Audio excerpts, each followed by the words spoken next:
Mwambari Serge aba ndi umutoza imbaraga ndi fitness coach ngiye kubereka gahunda umuntu ashobora gukora ifasha umuntu kongera imbaraga cyane cyane ko turi muri iki gihe abantu badashobora gusohoka hanze kubera icyorezo twese tuzi cya coronavirus.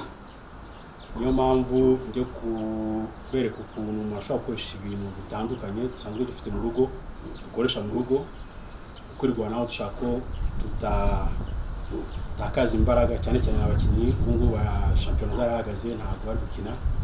So gahunda ntabwo ari ukuvuga ngo turaza kudevelopa programming yo kubereka cyangwa se science ngiye gukora ntabwo ari kudevelopa imbaraga ni programme yo kumaintena ko turi ni question ngo tura maintainer fitness level tuba dufite.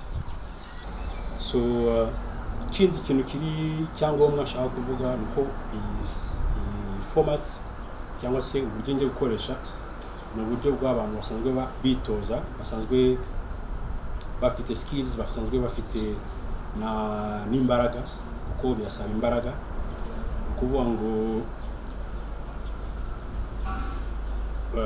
public general basanzwe bakora gym isanzwe bitaba byiza ko umuntu yabikora atasanzwe abikora kuko byavamo ingaruka mbi cyane. Katangire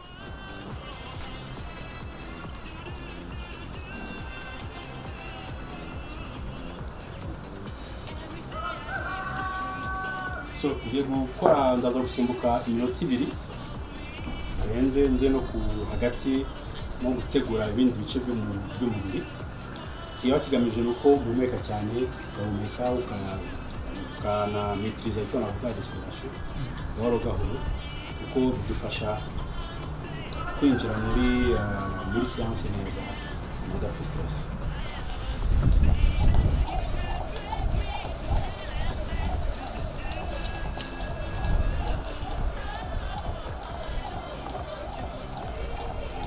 Ndimo ndakoresha uburyo bwo kwirukanka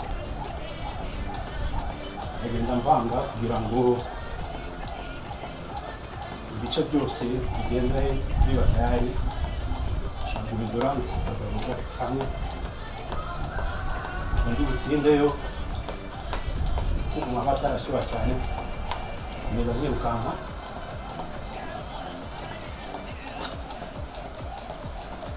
umwitozo tuza gukora turaza amahuma araza kugenda agarukamo niyo mpamvu tugenda tuyibandaho cyane kugira ngo dutegure umubiri kare.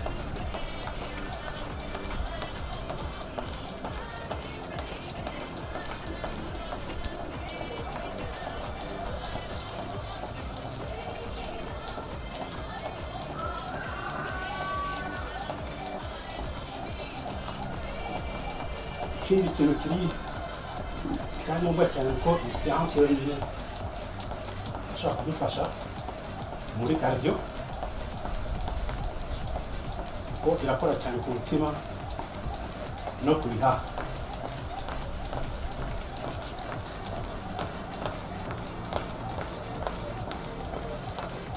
Ushobora kumva umuhumeka ariko ko umutima uri gutera cyane kandi icyo tugambiriye icyo dushaka. Niyo ukora uvuga biba byiza kuko uba winjiza n'umwuka icyo twita oxygen bikenewe cyane. Soje icyo cyongeye gukora kurambura imitsi itandukanye y'amaguru n'igice cyose cyo hejuru kugira ngo umeze imyitozo neza neza. Atangira ku matako igice cy'inyuma icyo gikomeye cyane kandi cyangombwa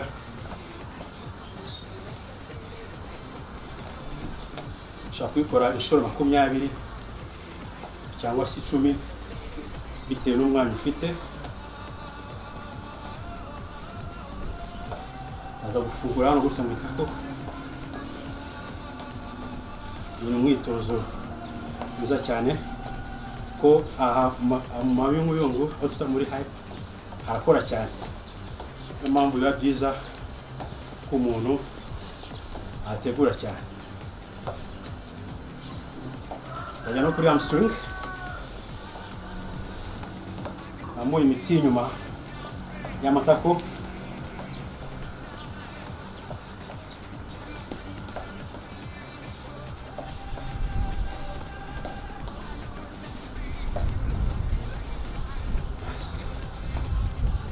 ndaza gusura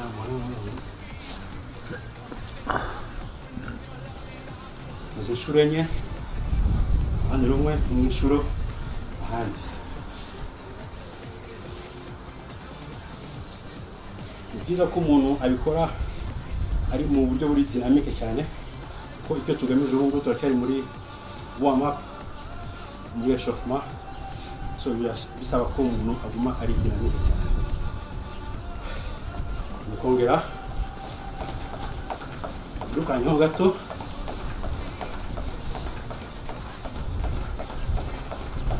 zamura amavi hejuru,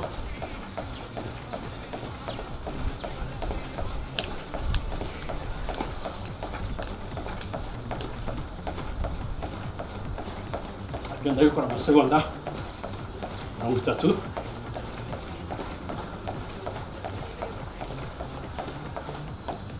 Ngiye gushyushya mu bita prepara muri ko igice cyo hagati, njya hasi nakora plank ariko manuka hasi njya hejuru.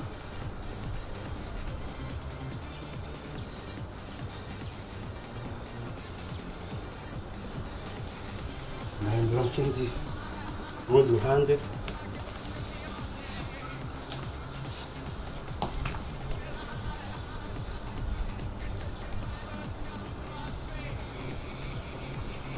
nambaye ikoti kuko habyutse hakonje, kandi ikoti ifasha umuntu kugarda chaleur, ubushyuhe, bigatuma umubiri wohereza amaraso imitsi yose tuza gukoresha.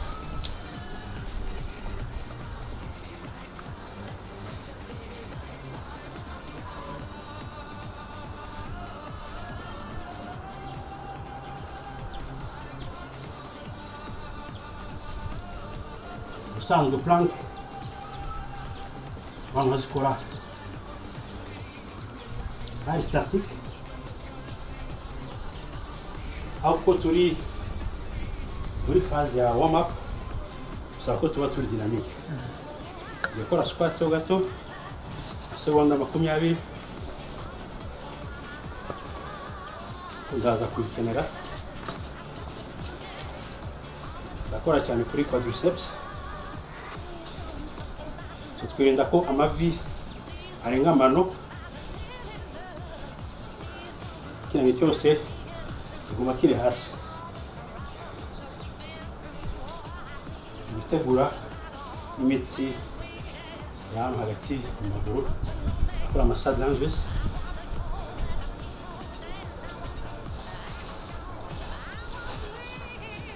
ushaka inshuro 5 hamwe, ukagenda inshuro 5 ahandi.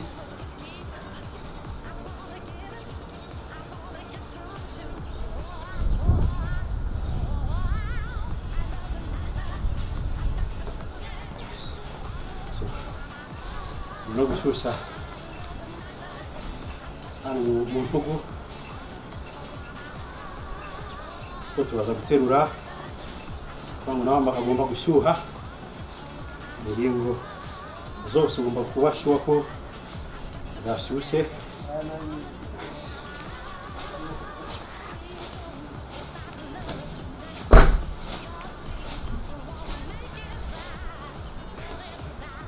Nisubiye muri buyungu kuko ari ingenzi cyane.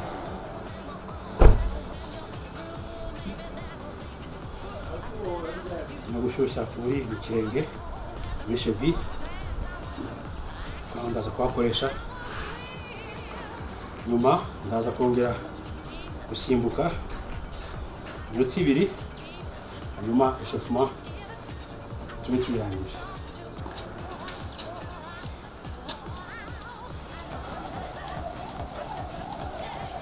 Noneho ushobora kongezaho ritme kuko amaze gushyuha.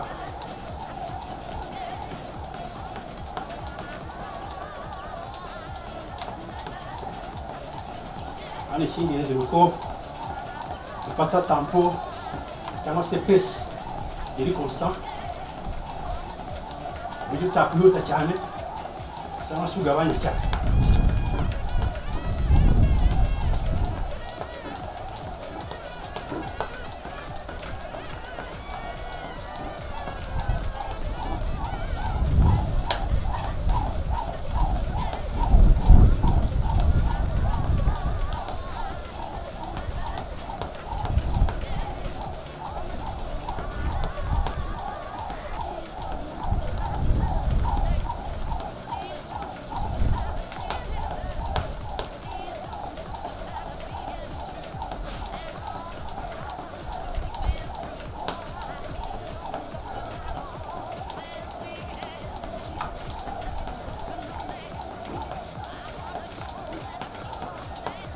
Guhumeka ni byiza,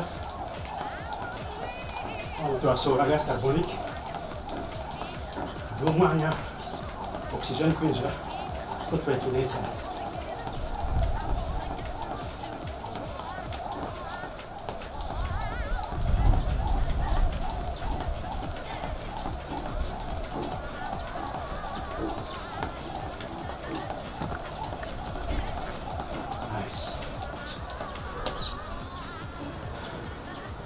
Igice cya mbere cya séance yacu kirasoje. Naho ukuntu ndi guhumeka bivuga ko umubiri umutima uratera cyane. Ubu ndi sirko navuga ravitaillement y'amaraso cyangwa se oxygène mu bice bitandukanye by'umubiri, oxygène imurinjiramo. Ngiye tugamije ko oxygène ni ituma umuntu agira bwa bushobozi bwo gukora. Tugiye kujya mu gice cya kabiri cya séance yacu. Nk'uko natangiye mbabwira, focus nyinshi cyane yaba mu imbaraga cyangwa se ibyo bita strength cyangwa se force, ariko dukoresha amashaje. So mu rugo rero ntabwo abantu bose bafite ubushobozi cyangwa se access ku bikoresho bitandukanye tumwe tubona mu gym. So nitabaje ibikoresho tuba dukoresha mu rugo ufite amapido. Biba byiza ko nk'aka nzi ko ari aka 5 litres dushizemo amazi, tuzi tunyweye amazi ari kiro kimwe, kandi hano ufite ibiro bitanu. Indi jerekani mfite ni jerekani yuzuyemo amazi, harimo 20 litres, ubwo ni 20 kilo aza kubikoresha. Mfite n'utundi tumeza two mu rugo twaza twifashisha abanyasha badufitiye utumeza dutoya dushobora kudushyira hasi. Ikindi ni surface iri limité ariko irahagije kuba umuntu yakoramo, ntabwo ko ufite 6 mètres carrés umuntu akoresha ku ibaraza ryo mu rugo. Ubwo maze iminota 2 naruhukaho gato, nanone tugiye gutangira. So nk'uko nababwiye turakora circuit bavuga ko kuva ku mwitozo umwe ukajya ku wundi, ariko hagati nta gufata umwanya mwinshi wo kuruhuka.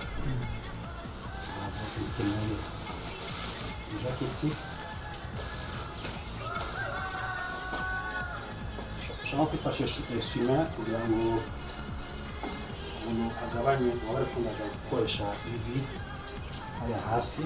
Hano gisinzwe gukora yakora cyane cyane ku amaboko, intugu na poitrine. Gukora kuko kuri njye ibiro 5 ibyo mfite mu rugo ntabwo ari byinshi cyane, ndagerageza muri inshuro 15. Nashobora ko akaboko kari munsi y'urutugu neza neza, akandi kaguru kari inyuma kamanutse gaturutse kuri mayunguyungu. So izo gutya aba ari bibi, cyangwa se ugiyemo imbere aba ari bibi cyane. Hano turagenda gahoro gahoro inshuro 15. Agiye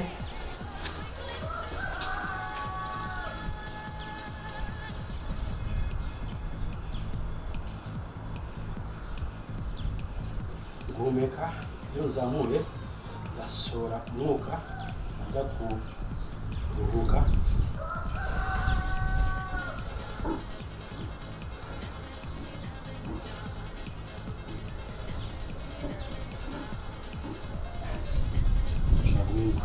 Gukora ku zindi sides.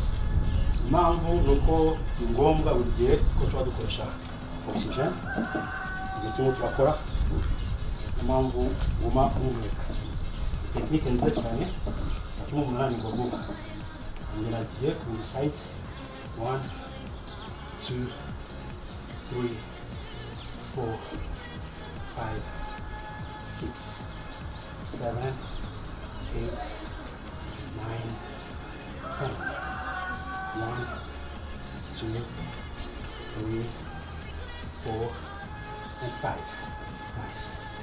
Mwaza kureba ko kubera amavideo na grip ni byiza ko umuntu aba afite ahantu ho gufatira, ariko nanone bitewe na repartition ya weight bizaba ari difficile umuntu arayimanaging.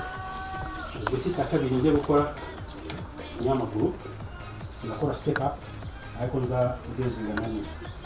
Cyako umugongo buri gihe kuba kuri straight, umugongo wa straight iyo agatuza kari imbere no hejuru. Ni cyose ndaza kubikora ndambutse. Naho ndaza gukora inshuro 8 akaguru kamwe n'inshuro 8 kandi kaguru. Nko muri byose inshuro 10 n'eshatu. Agiye kuzamuka. Zamuke manuke. 2 3 4 5 6 7 8 9 10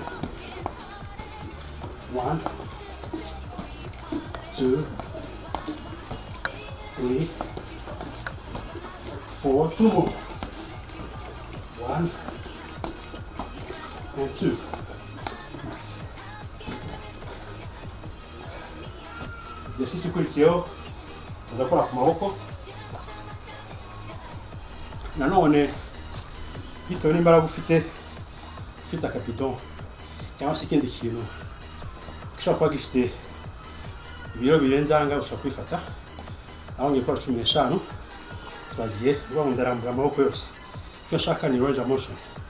1 2 3 4 5 6 7 8 1 2 3 4 5 6 7. Nice. Bivuge ko ibyo dukora byose tuza kwiha umwanya wo kuruhuka, ariko atari mwinshi cyane kuko turimo turakora kuri circuit. Ngo biradufasha usibye no guterura, harimo na aspect ya cardio, ariko bikaba muri ko turimo turaterura ngo twabita endurance musculaire. Ni ngombwa muri phase turimo nko ku bakinnyi badashaka kudevelopa imbaraga nyinshi cyane, biba bikenewe cyane. Twagiye naho ngiye gukora 15 aho nza gukora squats. 1 2 3 4 5 6 7 8. Kirenge cyose kiri hasi. 9 10. Ntabwo nzamura 1 ibirenge cyangwa se agatsitsino. 2 3 4 5. That's one. Nice. So ngiye gukora ku maguru, ubwo ni kuri quadriceps. Ikindi ngiye gukora ku mugongo. Ndagakora igice cyo hejuru, amaguru inyuma araza kugumayo. Iyo ufatisha inyuma ushobora gufata ikindi kintu uko sime ayo abaye hafi ndajya nzamura hejuru hanyuma ngiye kuzana shime munsi y'umutwe.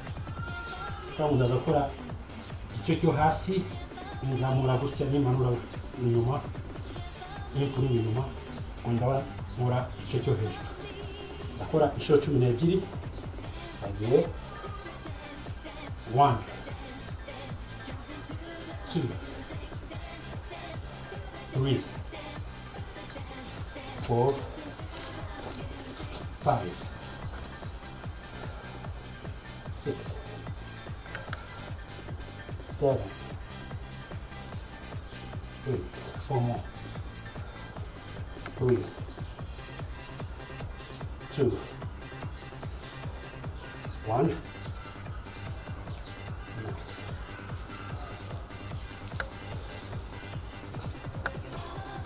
Nze ku mugongo aza gukora nanone ku bice bitandukanye by'umubiri hamstring ariko nongera nkoresha na quadriceps. Ndaza gukoresha amapwa amabino mfite kuko ndaza alternatinga amaguru yombi agenda imbere subira inyuma nkoresha kandi kaguru. Ndakora inshuro 16 kuko ngo ni width agiye 1 2 3 4 5 6 7 8 9 1 2 3 4 5 6 7 last one. Nice. Mwakoze. Ubundi ni round ya mbere nari nkoze. Nkuko nababwiye bitewe na level fitness umuntu afite ushaka gusubiramo ushaka kurukamo minota 2 cyangwa 3 ukaza gusubiramo inshuro 3 cyangwa nye bitewe na fitness level yawe ufite. Ikindi nuko muri format ushaka gukora ushaka guteganya exercise 8 cyangwa se kuri kugera ku 10. Ntabwo ari ibintu byatwara mu mwanya twara ahanini nka 25 minutes harimo n'eshofuma. Nyuma rero biba byiza ko umuntu arambura imitsi y'ingenzi tuza gukora. Aza gukora quadriceps ko nayikoresheje cyane. Ko umuntu aba ahagaze ushobora kubikora wicaye hasi amasegonda 15 ugahindura kandi kaguru.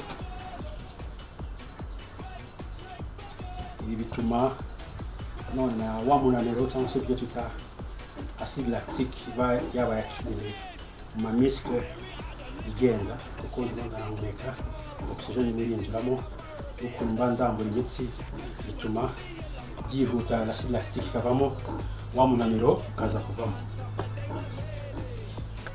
Munda ndambura ama adducteur nkora imitsi imbere mu kaguru.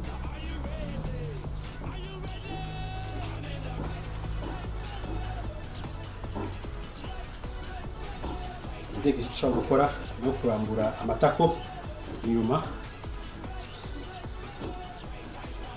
cyo tuta ikibuno kiri n'ahantu hagira icyo natita muscle nyinshi cyane kandi z'ingenzi zidufasha mu buzima bwa buri munsi.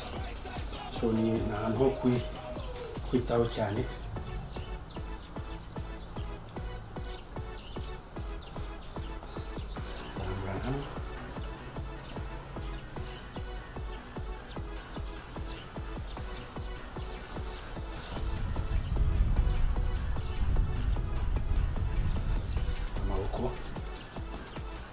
Nyuma rero biba byiza ko umuntu anywa amazi akarya n'ibiryo byuzuye, akarya indyo yuzuye, apana kurya kubera apeti.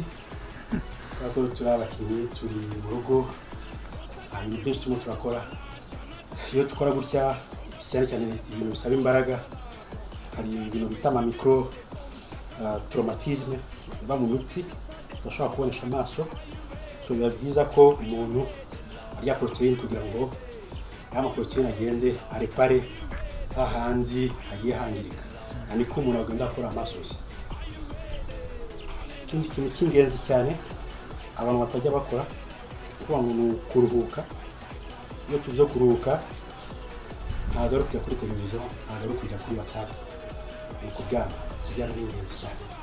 Umubiri nawe ukoresheje tutawuhaye umwanya wo gukora, nanone ibyo tuba twakoze bipfa gusa, bituma utanaruhuka neza, bikaba byanavamo ko umuntu ashobora kugira injuries.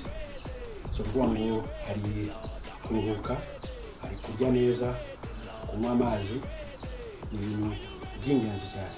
Ikindi dukomeze tugume mu rugo. Hari abantu bavuga ko badashobora kwitoza kuko abantu basanzwe bakora musculation.